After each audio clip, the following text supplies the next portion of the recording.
Everybody, this is awesome to see you all here. I'm Chaplain Philip Ross, and I'm a reservist at the 301st, the old Carswell in Fort Worth, and I'm here on orders. I'm honored to be here. I want to thank Chaplain Trader for allowing us to do this and opening up this opportunity. This is I've had several encounters with these scrolls, and Ted lending them. I'll share a little bit about him, and he'll give us a more thorough presentation. But this is kind of unique because this is only, from what we are aware of, the second time anything like this has ever happened on a military installation, where you have an entire complete set of the Hebrew Bible, or the Old Testament, as Christians oftentimes call it, in single display. And of course, this is, as far as we know, it's the only display of the entire Hebrew Bible that travels and is not directly attached to a single museum somewhere. There are like 5 or 6 other complete sets that you can see in the world, but they are attached to a museum and they don't travel, they don't go around. But this started off with the Christian Heritage Foundation several years back in the 1980s. These scrolls were excavated from Israel. But all that said, I'll let Ted get into that. Ted Landingham is a good friend. He he is a retired senior master sergeant in the Air Force. And what was your AFSC? I retired as a cyber operations superintendent. So he's a really smarty pant guy. He's cyber operations, and then of course he's really smart with scrolls and Hebrew stuff as well. So he worked with Ma'oz Israel. He did some work with Jews for Jesus. He also now works with the Messianic Jewish Alliance of America, and kind of works as a liaison, and they do some work with what's called the Joseph Project, which is a humanitarian aid to people in Israel that are struggling, whether it's Holocaust survivors or people that are victims of war, and everything that's going on there. And so Ted has pastored as well, and so he is an experienced minister as well. And so just delighted to have him here, and he's going to give us a joy of presentation. We would ask that you don't, when you come up at the end, if you haven't already, please don't touch the scrolls, because the oil from our fingers can affect the text.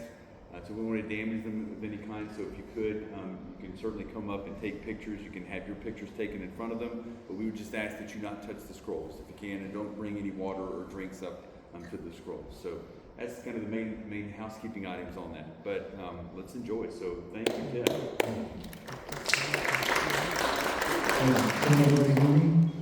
It's an honor to be here today. It's kind of like coming back home. I spent 26 years in the Air Force myself, and so I'm excited to be here at Dyess. My first time at Dyess Air Force Base. Before we get into the presentation, I want to turn your attention to Psalm chapter 12, verses 6 to 7, and it says, "The words of the Lord are pure words, like silver tried in the furnace of the earth, purified 7 times. You shall keep them, O Lord. You shall preserve them from this generation forever."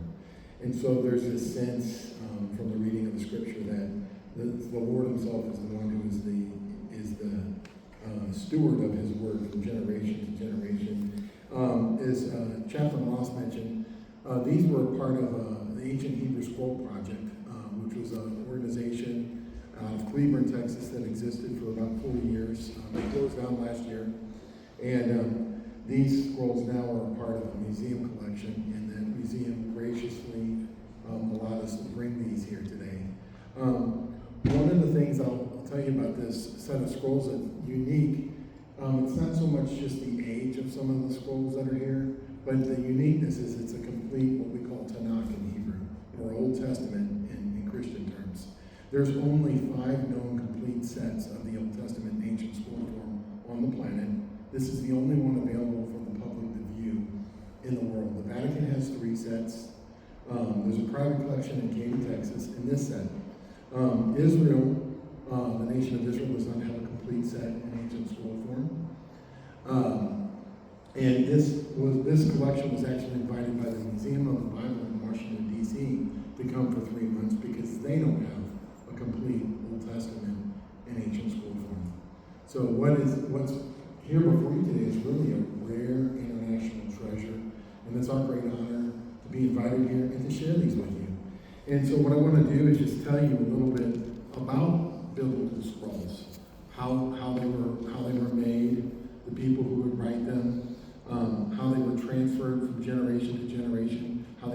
parchment were made.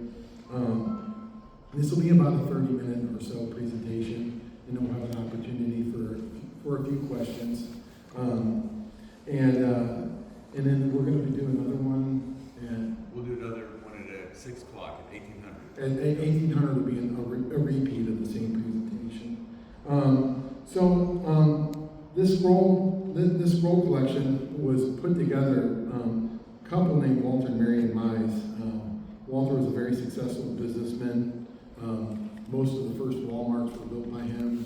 He owned the Travel Lodge hotel chain and many, many other businesses. And he had seen a presentation of a partial set of biblical scrolls, and he said, I'd like to have a set myself to show to people.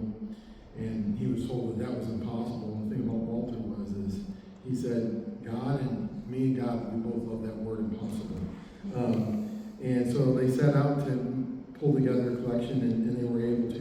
Now, a lot of people will ask us, are these originals? And the answer to that question is both yes and no. So this Torah scroll, written 500 years ago in Iraq, which is the first 5 books of the Bible, is not the original Torah scroll that Moses wrote. That would be the first edition. Nobody has the first edition. But it'd be cool if anybody knows of the first edition. So these aren't first editions, but they are originals in that these have been copied and transmitted from generation to generation, or in Hebrew we say Medor Lador. And I'll give you an example. We have an Isaiah scroll over here. Isaiah scroll right here. This is several hundred years old. And at the foundation, we had a replica of the Isaiah scroll found in the Dead Sea Scrolls that was provided to us. The Ben Gurion Institute from Israel came out and followed every panel of all these scrolls and recorded them. And we got a copy of a replica of the Isaiah scroll from the Dead Sea Scrolls. And we unrolled both those scrolls, letter for letter, word for word. There's no difference between this one that's about 300 years old, maybe 4, and that Isaiah scroll from the Dead Sea Scrolls, which is over 2,000 years old. Well, how can that be? Well, I'm going to explain that process to you a little bit today. So these scrolls all have different stories. Some were written in Israel. The Esther scroll here was written in Israel in the 1700s, which is incredibly rare. Poland, Iraq, Morocco, Russia, Yemen. A lot of scrolls were written in Yemen, Aleppo, Syria, Baghdad, Iraq, and Morocco. Morocco was a big center for biblical scrolls. And there were communities, what we call Sopharim, or scribes, that would copy these scrolls. So each of these have a unique history. They've made their way to become a collection. And to give you some context, not since the time that the temple stood in the days of Jesus 2,000 years ago has there been a complete Tanakh together. And so it's historic. So let's talk about scrolls. First of all, some of these scrolls are what we would consider kosher, which there's no damage, there's no marring of the text, and so they can be used in service. If you go to a typical synagogue, you're going to see a Torah scroll. Most synagogues have a Torah scroll. The second most common scroll is going to be Esther. But if you go and did an inventory of all the synagogues across America, you will not find any of the rest of these scrolls. And the same would be true in Israel. Very rarely would you find some of these scrolls. I'll give you an instance. So this Psalm scroll right here, there's only 7 other Psalm scrolls on the planet Earth. And this is the only one that people are allowed to see on a regular recurring basis right here. And so some of these scrolls are incredibly rare. Proverbs is the second most rare scroll on the planet. And a lot of people will refer to these scrolls as the Torah scrolls, but that would be incorrect. So the Torah is just the first 5 books of the Bible. Genesis, Exodus, Leviticus, Numbers, and Deuteronomy. In the Christian, we call it the Pentateuch. But besides the Torah scroll, it takes 15 other scrolls to make a complete Old Testament. And that's where this becomes more interesting and more rare because beyond the Torah scroll and the Esther scroll, the rest of these scrolls, the numbers of them that exist on planet Earth, you can count on your hands. So a lot of these scrolls, why are these scrolls so rare? Well, historic persecutions, an event like the Holocaust, a lot of scrolls were burned by the Nazis. During a lot of historic persecutions throughout Europe, a lot of scrolls were destroyed or damaged. But then there's other things, maybe there was a fire in a building and the scroll got burned that way, or a leak from a roof. And so if a scroll gets damaged, they put it in what we call a geniza. It's a repair room. And if they can't repair the scroll, then they're going to bury it. So if you go to Europe, to a Jewish cemetery, you'll see graves for people, but you'll also see graves for scrolls. They never burn a scroll. They never throw it away. They bury it like a person because of this reverential awe that exists for these ancient scriptures. So we call this not the Torah scrolls, but the Tanakh. And the reason we call it the Tanakh is an acronym that comes from the three divisions of the Bible in the Jewish world: the Torah, the Nevi'im, the prophets, and the Ketuvim, the writings. And we take the first letter from those three divisions, and we have an acronym, Tanakh. And in the Air Force world, we love acronyms. We have all kinds of acronyms. In fact, when I was in, there was some AFIs. There was an AFI that had just nothing but acronyms because there's so many acronyms. I actually designed an app for acronyms for military. I digress, but Tanakh is an acronym that comes from these three divisions of the Bible. So there's 39 books written in 16 scrolls. And the reason it's 16 scrolls is, the Torah is 5 books. The minor prophets are all together on one scroll. Ezra and Nehemiah always come together on the same scroll. Kings, 1st and 2nd Kings, 1st and 2nd Samuel, 1st and 2nd Chronicles are all together on one scroll. And in scroll form, that's always how they appear. So, now, in the Jewish world, the Torah is the most revered scroll, and the Jewish people in their service will take the Torah scroll out of a cabinet called an ark, and they'll have a processional, and they'll carry it around the synagogue. They'll read from it, teach from it, and then they'll have another processional and worship and put it back in the cabinet. And this processional is called the Kapha, and it highlights this deep sense of reverential awe. And that's one of the things that's key to the preservation of these scrolls, and that's what I want to bring home to you in talking about this, is the incredible sense of reverential awe and set apartness or holiness that these are. And so in a Jewish setting, we wouldn't touch these scrolls with our hands. We hold these handles called Betzkayim, which means tree of life, and we have a little pointer called a yad. And we call it a yad because on the tip of the pointer is a hand with a pointing finger, and yad in Hebrew is hand. And so let's talk about the Torah just for a minute. The Torah is a really interesting scroll. It takes about a year to a year and a half to write this scroll. And this is written on a parchment called cloth, and I'll talk to you about that more in a minute. And it's a painstaking process. And we refer to this as the Torah or the Sefer Torah, the book of the Torah. And in the Jewish world, they'll read through this in 52 weeks, 52 different readings. And in the church world, we call this the law, the Torah, but the Torah actually means instructions. Kind of like from a loving father. It's like when I was a kid, my dad would tell me, Ted, it's time to take the trash out. And I would ignore him. And then he would say, Ted, it's time to take the trash out. Instructions could become, a little bit more intense, but at the end of the day, it was from a loving father to a son. So the writing of the scroll, like I said, it takes about 18 months to write this Torah scroll. And when they write a Torah scroll, they expect that scroll to last at least 200 years.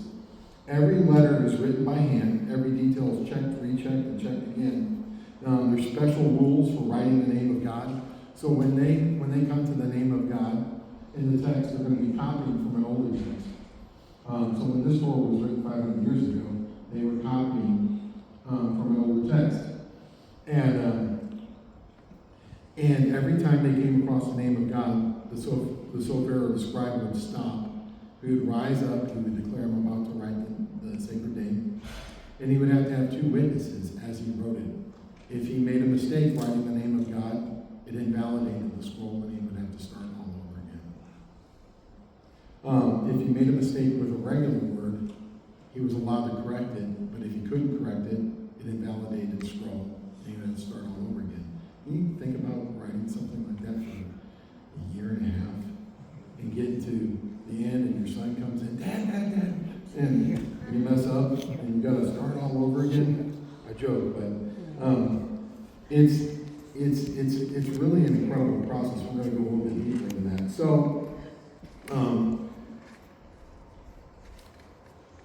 these scrolls are written on what we call kosher animal skin, and when they write the scroll, at the end of the 18-month period, and this is just in reference to this Torah scroll here, the sofer, which we translate as scribe, is going to count all the letters.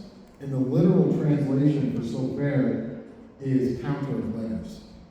So he's going to count 304,805 letters and make sure that every single one of those letters is perfect and correct. Now, who in here has ever counted to 300,000? 200,000? 100,000? 10,000? You counted that high? Okay. Are you a mathematician or? No, I just did it. Okay. All right. You're the second person in all my travels.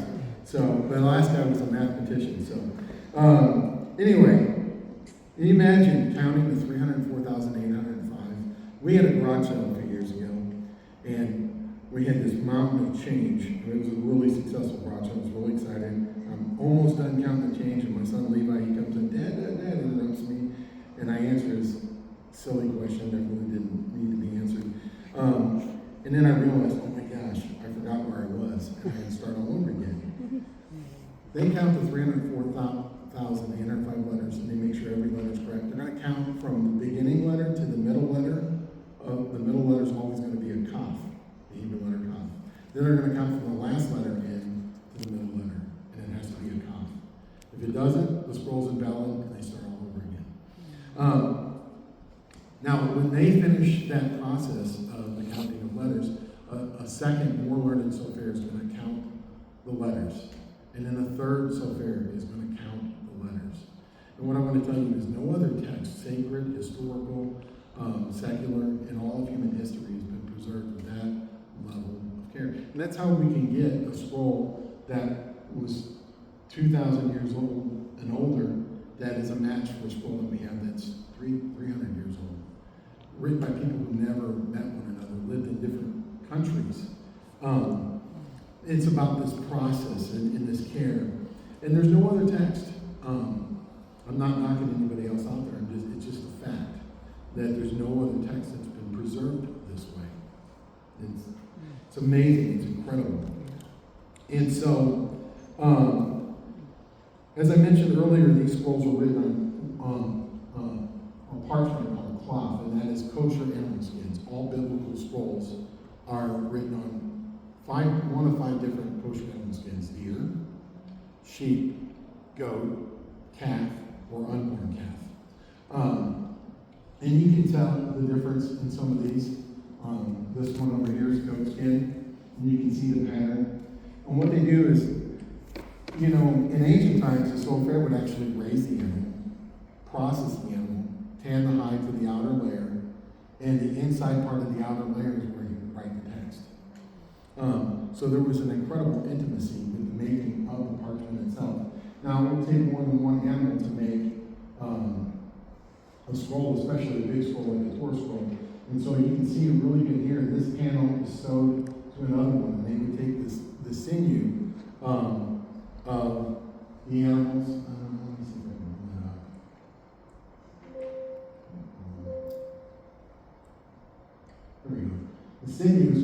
Gid, Gidim. Gidim is plural.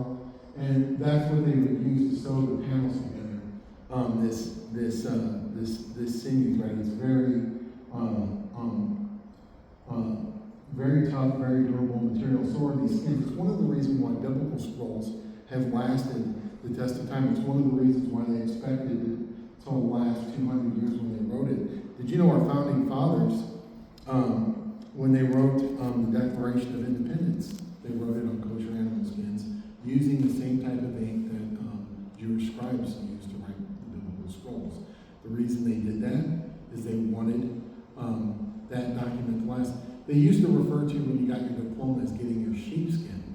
You know why they did that? Because diplomas back in those days were written on kosher animal skins with the same kind of ink, because you wanted that document to endure from generation to generation. So this material, and one of the things you'll notice, deer, as it gets older, it'll get really brown. So if you see a biblical scroll that's really brown, we have a Torah scroll that I wanted to bring, but we just couldn't. It's very, very ancient and very delicate, and just didn't think you could make the trip. But it's on deer skin, and it's very brown. The deer skin is one of the hardest ones to write upon, but it's one of the longest lasting materials. Let's talk about the ink. We call that the yo in Hebrew. And that ink comes from gall nuts and gum arabic. And gall nut is this little nut, and it comes from where a gall wasp will go to an oak tree and deposit its egg on the leaf of an oak tree. And the oak tree will form this nut around the wasp to protect the leaf. But in doing that, it's protecting the wasp larvae. Now, when the wasp larvae is mature, it'll burrow its way out and go live its best wasp life. And this is rich in what we call tannic acid. And they would beat this into a powder, and then they would take gum arabic, which is the sap of the acacia tree, and they would mix this together. And this will make an ink. They can write with this ink for 200 years. And then when it's written, that's why this scroll here is 500 years old. It looks like it was written yesterday. It looks like it came off an Epson printer. Okay? In fact, you can see it really well on the Esther scroll. This Esther scroll was written in the 1700s. What they do is they score the lines on here. And after I'm done, you can come up and take pictures and see the scrolls. They score the lines. It looks like college ruled paper, but this is done by hand. Then they write the letters hanging from the scored lines with this ink. And this ink will stay legible. This is 500 years old. And it looks like it was written yesterday because of this very, very special ink. Now sometimes there's a third ingredient they'll put in there, and when it ages, it can turn red. Sometimes you can see some of these scrolls will actually have red letters, and it's because there's a little bit of iron in that gall ink. And so they would go out and collect these gall nuts and the gum arabic. Now, you know, it's interesting to me that the sap of the acacia tree was the key component for the writing of the scriptures, in the biblical scriptures. Do you know what else the acacia tree was used for in the Bible? The Ark of the Covenant, all of the tabernacle poles, and the altar of incense, and the table of showbread. It was all from acacia wood. And that very special wood, the sap of it, its ink was a key component for the ink for the writing of the scriptures. And it's a wonder to me that, you know, that ink, and you can get it, and it'll stay good for writing for 200 years. In written form, it'll last even longer. Go to Walmart, buy a pack of pens, and see how long that pen lasts. You know, one of the other things too is that when they're copying from the scroll that they're copying from, they're going to only use one of three different fonts, and they're going to copy the font that they see exactly the way they see it. If it were possible to lay that letter that they copied on top of the one that they wrote, they would almost line up perfectly. Write your name 3 times on 3 different sheets of paper and see if you can get it to line up like that. The precision and care that has gone into preserving these scrolls. Now, this is a turkey feather. Let me see if I can. That's in case you've never seen one before. Oops. That's the knot I was talking about earlier. Where? Trying to find the turkey feather.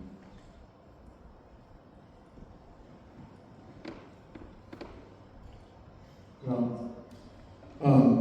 this turkey feather is called plumis in Hebrew, and this is what they would use. They would take a regular turkey feather, and the sofer will carve the tip of it, and it looks like,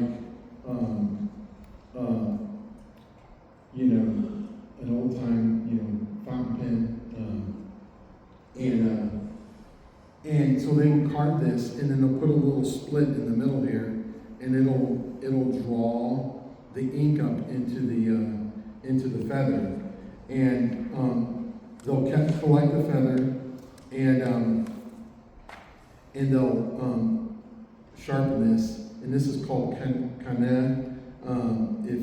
If it's not if they don't use a feather, they'll use a reed, and the reed is called kaneh. But if they use a feather, it's called plumis. And it's interesting because they use turkey as the preferred feather. How many of you know how to say turkey in Hebrew? Tarnagal Hodu. Tarnagal Hodu. And that means the rooster that gives praise. And it's funny to me because, or the rooster that gives thanks. Hodu means to give thanks or praise. And, our holiday here in the United States, the bird that we use to give thanks is the turkey, the Tarnagal Hodu. And this makes me think about there's some certain psalms, the Psalms of Entrance, 107, 118, 136. There's a song, and there's a phrase in Hebrew, Hodu Adonai Kitov Kilei Olam Hazo. Give thanks to the Lord, for he is good, his love endures forever. And so when I think about the sofars or the scribes writing, they're holding this feather of a bird that is identified with giving praise or giving thanks. And how much thanks we can give in the fact that we have the gift of the Bible that's been passed down with great care from generation to generation. So let's talk about the sofer or the scribe. We call them sofer or sofer stam in Hebrew, and that's because they'll write the Torah or the Sefer Torah. They'll also write little scrolls that go in this. We call it tefillin. We have these leather boxes that go on our hand and on our forehead, and then there will be the verse on a little scroll that says to bind the word upon your hand, on this frontlets between your eyes. And then we also have this tradition of putting a little thing on our doors. It's called a mezuzah. And in the Bible, God said to the children of Israel to write his word upon the doorposts and on the gates. And so we take that verse, and the sofer will write that verse on a little parchment, a little piece of cloth, and they'll roll it up and they'll stick it in this container and put it on the door. And remember, it's a commandment to have the word written on your doorpost. And the sofars will do that. Today there's only about 200 sofarim in the entire world, and only 20 of those are qualified to repair a damaged scroll. There's one here in the U.S. in Florida, a guy named Rabbi Moshe Drun. And as I mentioned earlier, sofer means a counter of letters. So when that sofer copies that scroll, when he's done, he's going to count. Another one's going to count, and then the third one's going to count to validate that scroll. If there's any damage to the scroll, any tears, any smudging of the ink, they'll put it in a repair room. A repairing scribe or sofer will try to attempt to fix the scroll. If he can, it'll be returned to service. If it's not, it's going to be buried. So it's not just that historic persecution, but it's the fact of the preservation procedures of these ancient scrolls. Now, there's some uniqueness to the text. We're going to talk about that in a minute, but one other thing I want to tell you about the sofars is they have this thing, it's called kavanah.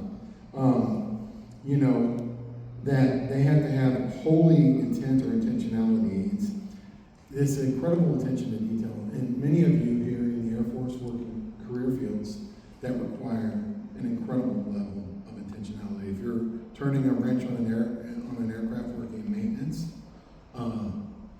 the expectations are quite high. And the ramifications, if you don't have that attention to detail, are quite high. So there's this, it's hard for me to put it in words well enough, but it's just this incredible sense of that this is a sacred moment, a holy occupation that requires the highest of intentionality and focus. When they write a word, they say the word, they write the word, they say the word. Every single word that they write. Each page of a scroll has 42 lines, 245 columns, and 62 sheets of the Torah scroll. They have to memorize over 4,000 Jewish laws and be able to recite on demand any of the requirements of those laws in order to be considered eligible to write the scroll. Now, I want to point out some nuances of some of these scrolls to you. And when you come up here, I'll show you this. One of these is Psalms. I've got it open to Psalm 119, verse 1 right here. And one of the things you'll notice in there, when you come up here and look at it, is every 8 verses begin with one of the letters of the Hebrew alphabet. So the first 8 verses of Psalm 119, verses 1 to 8, all begin with the Hebrew letter Aleph, which is the equivalent to our letter A. The second 8 verses begin with Beit, equivalent to our letter B. The third set of 8 verses begin with Gimel, and on to all 22 letters. And it's written in this acrostic form because it was designed for memorization. That's why Psalm 119, verse 11, "Thy word I've hid in my heart that I might not sin against thee," is in there.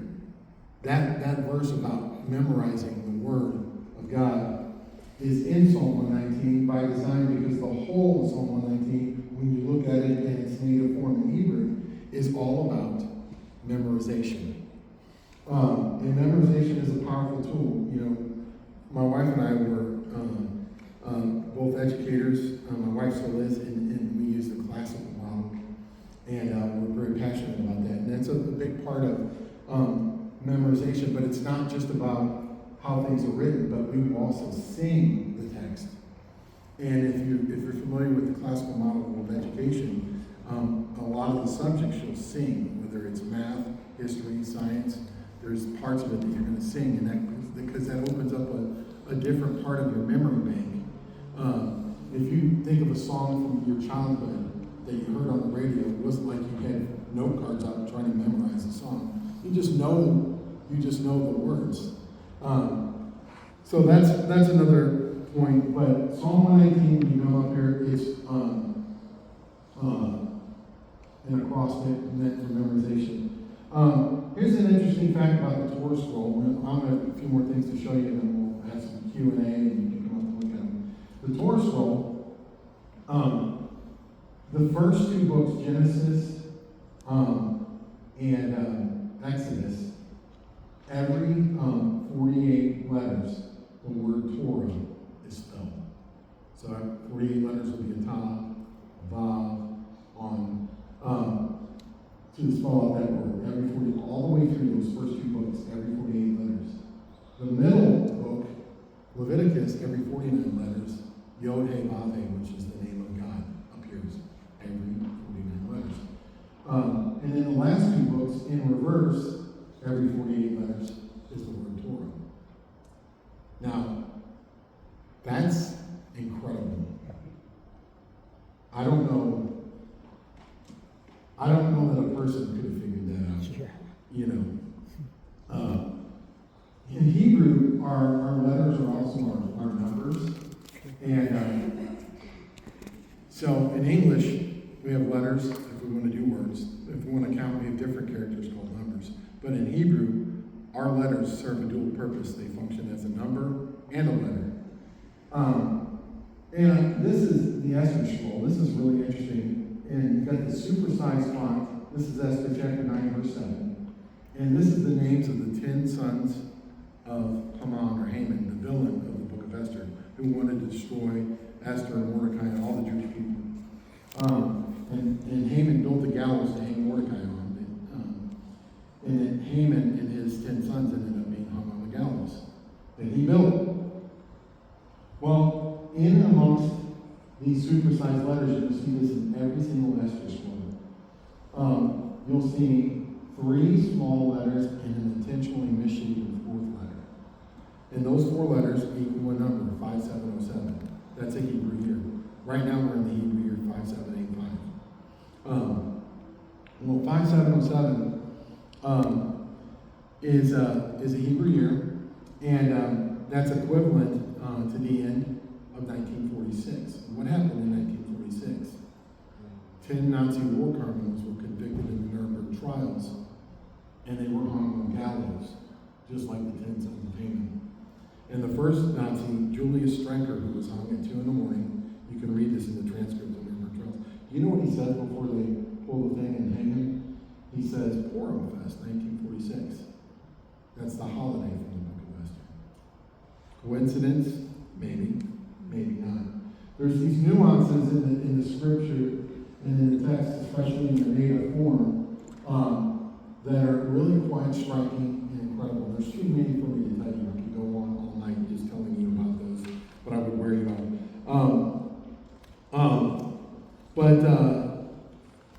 That's really the conclusion of my presentation that I have here tonight for you about the scrolls. Hopefully that's a blessing for you. The highlight is this is a complete set of the Old Testament or the Hebrew Tanakh in ancient scroll form. There's only 4 other known. The Vatican has 3 sets. There's a private collection in Cave, Texas, and this one. The Museum of the Bible invited this collection to come for 3 months because they don't have one. Israel, the nation of Israel, Ben Gurion Institute, and some people from the Antiquities Authority that came out with these, because Israel does not have a complete Tanakh and ancient scroll form. So it's really a rare treasure. I invite you to come up and take pictures. If you've got any questions, is that okay? Yeah. Is that Anybody have any questions or comments? If you've got a few questions, I'll do. If I don't know the answer, I will tell you I don't know the answer because I don't know everything, but I'll do my best to answer it. Yes, sir. So you hit on it in the Hebrew language that it's alphanumeric, it's also numeric. But isn't it true that it's also pictograph as well? And it's one of the Paleo-Hebrew is pictographic. The earliest form of Hebrew, which we call Paleo-Hebrew, is pictographic. So the Aleph would be in the form of what we call an ox head. All of the early Hebrew letters. After the time of Solomon, you'll see a change in the text. Pre-Solomonic Hebrew is Paleo-Hebrew, and there's a difference in the text. The letters are still the same, but they look a little bit different from this mid or modern Hebrew that we have. So in the earliest form, would you say that it could be read in any direction? Every evidence I've seen is it's read the same direction that ancient Hebrew is. I don't know that you can say that it can be read bi-directional. There's some, like, the History Channel had an interesting program. They found in Egypt some of the lines for one of the pharaohs. They found in Paleo-Hebrew El Save Us, which means God save us, in Paleo-Hebrew, inscribed on a wall where slaves, and that's in the same direction that the Hebrew that we read today is written. So I would say it's the same as far as direction, but the characters look a little bit different. And there's nuances and depth of meaning when you get into Paleo-Hebrew. Like the name Abraham, the root word for that is Av. In Paleo-Hebrew, Av, which we would say means father, means in Paleo-Hebrew like the center tent post of the tent, the post that holds the whole tent up. So there's some nuances there. I don't know if that answers your question. But You can purchase a Paleo-Hebrew Torah on Amazon. I think the 5 books of Moses or the Big Hebrew, there's a version of that. There's a guy, Jeff Benner, Ancient Hebrew Research Center. He's got some really good scholarly information on early Hebrew that might be useful. So there was another question. Yes, ma'am. You mentioned singing. I wondered if you had learned if the Hebrew letters also are a musical note. I've actually heard that they do have a matching note. I'm not a musician. That's outside of mine. But you will see, because you mentioned you picked up on the Psalm scroll, and you'll see that like this is Judges, and this passage here in Judges is written in a response, so it would have been sung by the Levitical choir in a round. And so a lot of these passages, they were meant to be sung by one set of the Levitical choir, and then the second set would respond. And so you'll see that throughout these passages that they were designed to be sung and sung in a round. Nice. Any other questions? In the Masoretic text, the Masoretes, they developed, if you look at appointed, so all of your Hebrew text today, the original like this is going to be unvowelized. You won't have any vowels or anything. But if you were to buy a Torah scroll or what's called a Chumash that's used for synagogue reading today, it would have the vowels that have been added, but it also has what's called the Nikadot, which are the notations, musical notations, of the way that it's canted in the synagogue today. So you can't. The Masoretes in the 7th and 8th century developed this. They were really just probably transferring thousands of oral traditions that had been passed down from father to son, and how it was the way that they would teach the Torah is that father would sing it, they would cant it, and that's how it was translated down. And then, of course, the Masoretes in the 7th and 8th century developed this codification to note the musical notation for it. So you're saying the canting is a type of singing? It is. It is. Yeah, if you go to a synagogue service, you'll see the text is what we call canted or sung. And there's a gentleman named Ray Vanderlaan who did a series, and he's got a site called Poem Rabbi. A lot of research. But one of the things that he pointed out is first century Israel, young boys would memorize the Torah by the time they reached bar mitzvah age, by canting, by singing. If they went on to become a rabbi, by the time they were 30, they would have had the entire Tanakh committed to memory through singing. It's a powerful memory device. Any other questions? Wait, before we move on to another question, that you hit on something I forgot to mention, is that there are no verses or chapters in this text. And that's a really powerful thing, when you're going through, you really have to have an incredible level of intimacy with the text to know where you are in that text. Because there's no chapters and verses, and that's a big takeaway too when you see it in its native format. Any other questions? Yes, ma'am.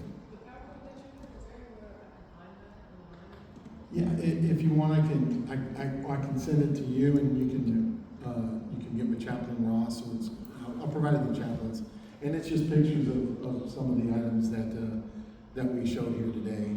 I just couldn't get it to do its thing right. Any of this. And we also have some calendars. They're 2024 calendars.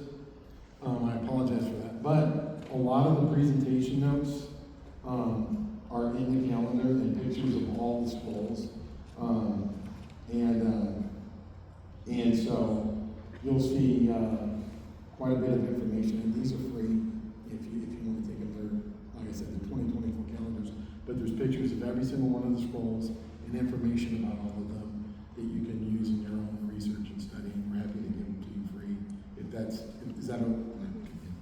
So, any other questions? Well, what I would like to do is invite. Oh, did you? You mentioned the Dead Sea Scrolls a couple times. Yes, sir. The significance that was related to the. Yeah. So the Dead Sea Scrolls, the significance I was pointing out. There's many, but the one I pointed out was the replica of the Isaiah Scroll, which was the only intact, complete book of the Bible and the Dead Sea Scrolls. They were found in 1947, or begun to be found in that time frame, all the way through early 50s. And they found fragments of all of the Old Testament except for, or the Tanakh, except for the book of Esther, and other texts. One scroll was written on copper, and it mentions a scroll written on silver. That copper scroll is on display in Jordan. But our Isaiah scroll that we have is a match for the Isaiah scroll replica that we have. It's an exact replica of the one you can see on the shred of the book that we got from Israel. And letter for letter, there's no difference. There's almost 2,000 years difference between those scrolls. And so it's a validation. There are some variances, but really minor on the whole. When you talk about textual reliability versus textual critics, the canon of Scripture is really, compared to any other ancient document, is really quite astounding. And so I don't know if that answers you. So. I just want to make a comment. For many of you, I imagine most of you probably identify as Christians, but one of the neat connections, you think about, ask the question, where is the most ancient recorded synagogue service ever recorded? And it's in the New Testament. That predates the Talmud, it predates the Mishnah, or any Jewish oral writing. So the oldest actual recorded synagogue service is in the book of Luke, Luke chapter 4. When Jesus gets up and he goes into the synagogue, and it says, and he stood up to read, and then of course it says they handed him the scroll of Isaiah. So you can look at, he would have been taking something like this in the synagogue, in this form, from the Chazan, from the synagogue attendant. Of course, it doesn't necessarily say it in the text, but oftentimes in rabbinical writing, later rabbinical writing, whenever a rabbi or honored guest comes to a synagogue, they're always the last one to read from the Torah scroll. So when it says when he stood up to read, he probably read from the actual closing portion of the Torah portion for that week in the synagogue, and would have then read from the book of Isaiah. So kind of an interesting connection there for you as Christians to identify with what we have here before us, knowing that, hey, this was a part of the form of the way that Jesus would have worshipped in the synagogue when he went in on Shabbat morning. So kind of an interesting link connection. One other thing, that triggers a thought in my mind is today we take for granted that we have the Bible in context form, and we can carry it around, or even on our phone. But to consider that the origin point of these scriptures was this form, and it's changed to this form to there. But at the end of the day, if you're a believer like me, that the end destination is the tablet of your heart. And that would be my final thought for you. Hopefully you enjoyed that. Before you come up, take pictures, see the scrolls. Please don't touch, because the oils and the acid of your fingers can damage these. And then I'll be up here to try to answer any questions you might have. Take as many pictures as you like. Don't bring any food or drink up here if possible. And thank you so much for coming.